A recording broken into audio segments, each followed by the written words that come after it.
오늘 하나님께서 우리에게 주시는 말씀은 에베소서 4장 1절에서 6절까지의 말씀입니다. 가지고 계신 시작 성경 313면이 되겠습니다.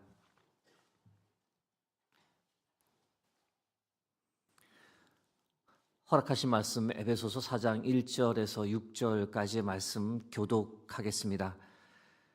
그러므로 주 안에서 갇힌 내가 너희를 권하노니 너희가 부르심을 받은 일에 합당하게 행하여 모든 겸손과 온유로 하고 오래 참음으로 사랑 가운데서 서로 용납하고 평안에 매는 줄로 성령이 하나 되게 하신 것을 힘써 지키라. 몸이 하나요 성령도 한 분이시니 이와 같이 너희가 부르심의 한 소망 안에서 부르심을 받았느니라. 주도 한 분이시요 믿음도 하나요 세례도 하나요 하나님도 한 분이시니 곧 만유의 아버지시라. 만유 위에 계시고 만유를 통일하시고 만유 가운데 계시도다. 아멘. 오늘도 어제에 이어 같은 본문을 가지고 하나 되게 하신 것을 힘써 지키라는 지하의 말씀을 이어가겠습니다. 이 하나 됨에는 엄청난 힘이 있습니다. 우리가 상상한 것 이상의 힘이 이 하나됨 속에 있습니다. 부정적인 경우이지만 이 하나됨의 힘이 얼마나 큰지에 관해 창세기 11장 6절에서 8절 말씀이 이렇게 기록합니다. 여호와께서 이르시되 이 무리가 한 족속이요 언어도 하나이므로 이같이 시작하였으니 이후로는 그 하고자 하는 일을 막을 수 없으리로다. 자, 우리가 내려가서 거기서 그들의 언어를 혼잡하게 하여 그들이 서로 알아듣지 못하게 하자 하시고 여호와께서 거기서 그들을 온 지면에 흩으셨으므로 그들이 그 도시를 건설하기를 그쳤더라. 잘 아시는 바벨탑 건설 사건입니다. 바벨탑 쌓아 올리는 일에 인류가 하나 되었습니다. 그 하나됨으로 인해 하나님께서 위협을 받으셨다. 이 표현이 적절한지는 모르겠지만 그렇게까지 말할 수 있습니다. 그대로 놔두면 하나님도 막을 수 없는 지경까지 갈 수 있겠다. 그렇게 판단하셔서 이 언어를 혼잡케 해 인간의 하나됨을 흩어버리셨고 그 결과 이 하나됨의 능력이 사라졌던 것을 볼 수 있습니다. 하나님을 대적한 이 부정적인 예이지만 하나됨의 힘이 얼마나 무서운지를 보여주는 예입니다. 예수님께서도 이 하나됨의 힘을 아셨기 때문에 사역을 하시면서 늘 하나됨을 지향하셨습니다. 가장 먼저 하나님 아버지와의 하나됨을 항상 추구하셨습니다. 나와 아버지는 하나다. 아버지가 내 안에, 내가 아버지 안에 있다는 말씀을 자주 하셨습니다. 하나님 아버지와의 이 하나됨을 항상 추구하셨던 예수님은 우리가 예수님의 제자들이 하나가 되는 일에도 지대한 관심을 가지셨습니다. 우리를 하나가 되게 하려고 십자가에서 죽으셨다라고 성경이 기록하는 이유입니다. 요한복음 11장 52절 말씀입니다. 또 그 민족만 위할 뿐 아니라 흩어진 하나님의 자녀를 모아 하나가 되게 하기 위하여 죽으실 것을 미리 말함이러라. 예수님께서 우리를 위해 간절히 중보 기도하실 때 우리가 이 땅에서 잘 먹고 잘 살 것을 기도하신 것이 아니라 우리가 하나가 되게 해달라고 늘 아버지 하나님께 기도하셨습니다. 요한복음 17장 11절 말씀입니다. 나는 세상에 더 있지 아니하오나 그들은 세상에 있사옵고 나는 아버지께로 가옵나니 거룩하신 아버지여 내게 주신 아버지의 이름으로 그들을 보존하사 우리와 같이 그들도 하나가 되게 하옵소서. 예수님께서 최종적으로 지향하셨던 하나됨은 어떤 것이었을까? 최종적인 것은 결국 아버지 하나님과 성자 하나님 그리고 모든 주의 백성들이 하나 되는 것을 최종 목적으로 삼고 사역하셨습니다. 요한복음 17장 21절 말씀입니다. 아버지여 아버지께서 내 안에 내가 아버지 안에 있는 것 같이 그들도 다 하나가 되어 우리 안에 있게 하사 세상으로 아버지께서 나를 보내신 것을 믿게 하옵소서. 성삼위일체 되신 하나님과 모든 하나님의 자녀가 하나가 되는 것, 이것이 바로 하나님께서 최종 계획하신 것이며 최종 목표로 삼고 있는 겁니다.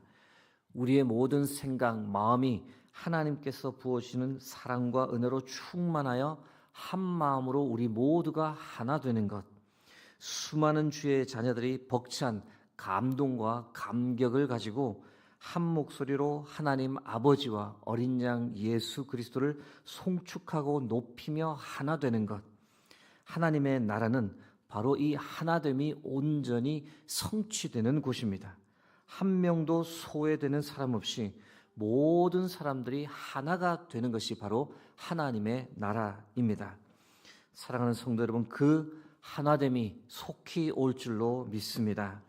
그 하나됨의 잔치 자리에 여기 있는 우리 모두가 다 함께 참여할 줄로 믿습니다.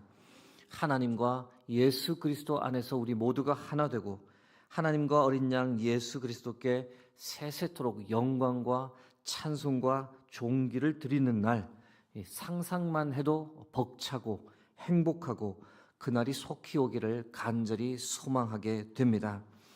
여러분, 질문을 하나 드립니다. 하나님 나라에서의 이 영광스러운 하나됨을 이 땅에서 희미하게나마 부분적으로나마 발견할 수 있는 곳이 있다면 그곳이 어디이겠습니까? 바로 교회입니다. 사람들이 교회에 왔을 때 교회는 다르다는 것을 느낄 수 있어야 이 교회에 생명력이 있는 겁니다. 교회가 다르다는 것을 느끼려면 교회가 하나된 모습을 보여주어야만 합니다. 그런 이유 때문에 바울은 성령이 하나되게 하신 이 교회를 힘써 지키라라고 성도들에게 강조합니다. 그리고 그 하나됨을 지키기 위해 꼭 필요한 4가지 방법을 제시하는데 4장 2절 말씀입니다. 모든 겸손과 온유로 하고 오래 참음으로 사랑 가운데서 서로 용납하라. 어제 첫 번째 겸손에 관해 말씀드렸습니다. 오늘은 나머지 온유와 그리고 오래 참음, 용납에 관해 나누도록 하겠습니다. 여러분, 우리가 하나가 되려면 두 번째는 온유해야 합니다. 온유함에 해당하는 헬라어는 프라우테스라고 합니다. 온유함이란 단순히 가만히 있는 소극적 자세나 또는 유순하고 착한 성격만을 말하는 것이 아닙니다. 온유함이란 다른 사람을 헤아리고 배려하는 마음에서 나오는 부드러움을 뜻합니다. 성경이 말하는 온유함은 그런데 우리가 이 타고나는 것이 아니라 우리가 배워야 하는 덕목이다라고 예수님께서 우리에게 말씀하십니다. 마태복음 11장 29절 말씀입니다. 나는 마음이 온유하고 겸손하니 나의 멍에를 메고 내게 배우라. 그리하면 너희 마음이 쉼을 얻으리니. 온유함은 훈련을 통해 배워야 하는 성품입니다. 여러분, 우리가 하고 싶은 대로 하면서 살면 안 됩니다. 내 감정, 기분에 따라 늘 말하고 행동해서도 안 됩니다. 가지고 있는 힘을 사용하고 싶은 대로 사용하며 살아서도 안 됩니다. 그러면 다른 사람의 이 감정이나 마음이 상할 수 있기 때문에 우리가 이런 것들에 있어서 억제하는 것을 배워야 합니다. 때로 믿는 성도님들 중에서도 나는 성격이 원래 이래라고 말하며 온유함을 포기하고 산다면 그 사람은 아주 과격하게 말하면 신앙이 없는 사람이다. 예수님의 말씀을 거부하는 사람이다라고 말할 수 있습니다. 여러분, 어떤 사람 안에 성령이 있느냐 없느냐, 즉 성령의 내주하심을 우리가 어떻게 알 수 있겠습니까? 그분이 성령의 열매를 맺고 있느냐 없느냐를 보면 성령의 내주하심을 알 수 있습니다. 여러분, 성령의 열매 9가지 열매 잘 아시는데 그 9가지 열매 중에 온유가 들어가 있는 것을 우리가 알아야 합니다. 갈라디아서 5장 22절에서 23절 말씀입니다. 오직 성령의 열매는 사랑과 희락과 화평과 오래 참음과 자비와 양선과 충성과 온유와 절제니 이 같은 것을 금지할 법이 없느니라. 9가지 열매 중 하나가 온유입니다. 그리고 다음으로 보게 될 오래 참음도 성령의 열매임을 알 수 있습니다. 사랑하는 성도 여러분, 성령께서 하나 되게 하신 교회를 지키기 위해서는 우리가 서로에게 온유하려고 노력해야 합니다. 온유하려는 성품, 우리의 본성이 아니라면 성령의 도우심을 받아 이것을 반드시 우리가 이루며 살아야 합니다. 예수님의 온유와 겸손을 배우고 본받기 위해 애써야 합니다. 그래야 우리가 온유한 삶을 살아갈 수 있습니다. 내가 하고 싶은 대로 다 말하고 다 하면서 사는 것이 아니라 상대방을 배려하고 상대방에게 부드럽게 대하는 자세를 우리 모두가 다 가질 수 있기를 주의 이름으로 축복합니다. 하나가 되려면 다음으로 우리가 애써야 할 것은 바로 오래 참아야 하는 겁니다. 여기서 말하는 오래 참음은 누가 나를 화나게 했는데 그럼에도 불구하고 꾹꾹 참고 누르고 살라는 뜻이 아닙니다. 그러면 오히려 병납니다.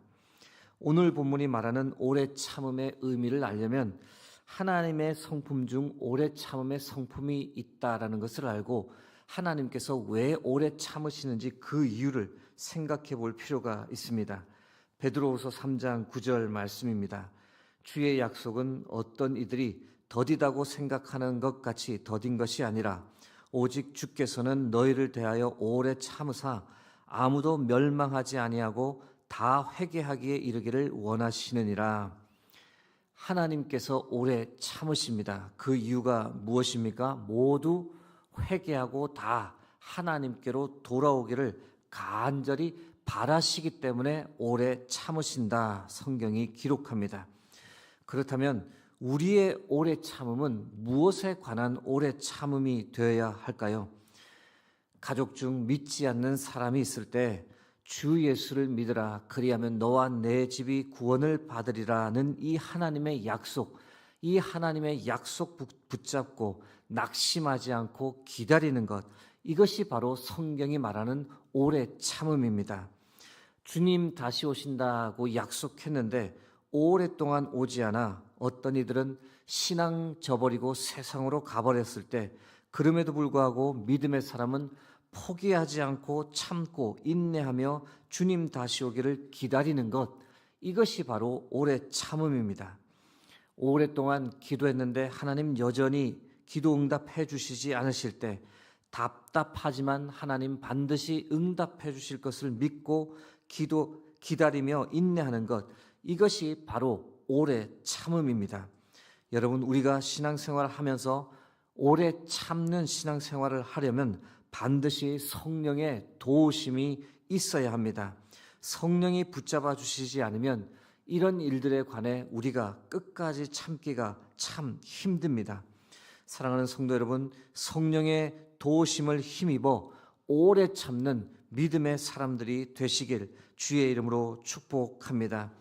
그래야 다른 사람들도 여러분을 보면서 와, 저런 상황에도 낙심하지 않고 믿음으로 견디는구나, 그 모습 보며 더욱더 교회가 믿음 안에서 하나 될 수 있는 겁니다. 여러분, 우리 교회에 오래 참음의 은혜가 충만히 넘치기를 간절히 바랍니다.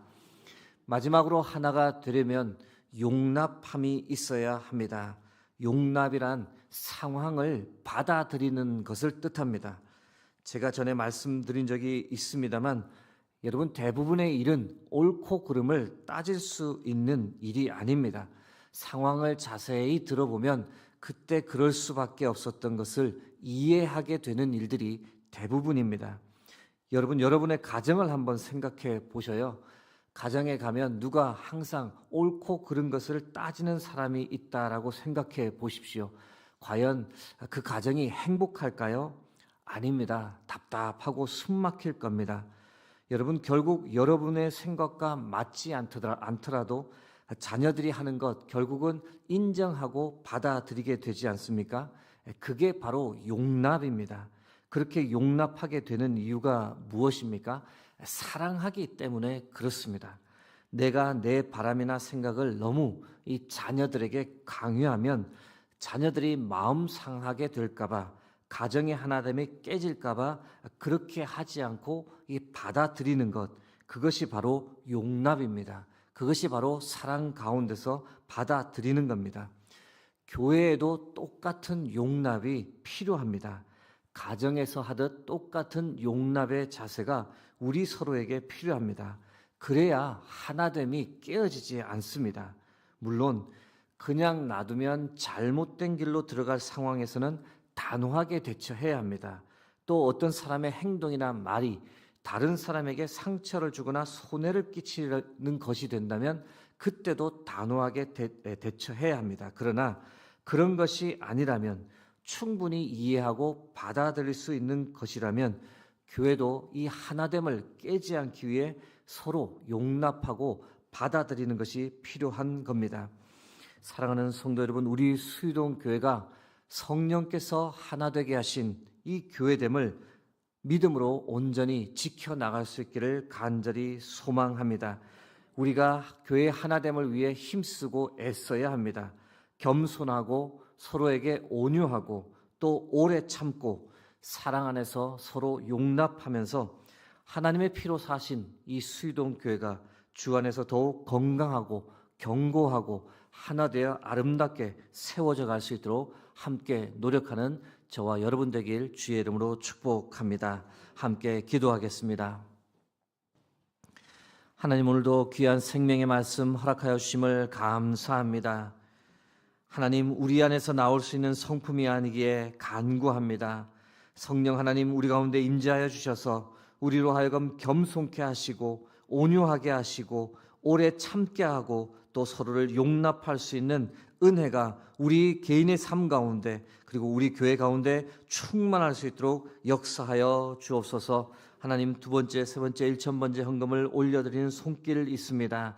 하나님, 그 손길 가운데 주께서 30배, 60배, 100배 결실로 응답하여 주시고 주께서 하나님 기뻐하시는 삶 살아갈 수 있도록 이끌어 주옵소서. 모든 영광을 주께 올려드립니다. 예수 그리스도의 이름으로 기도드립니다. 아멘.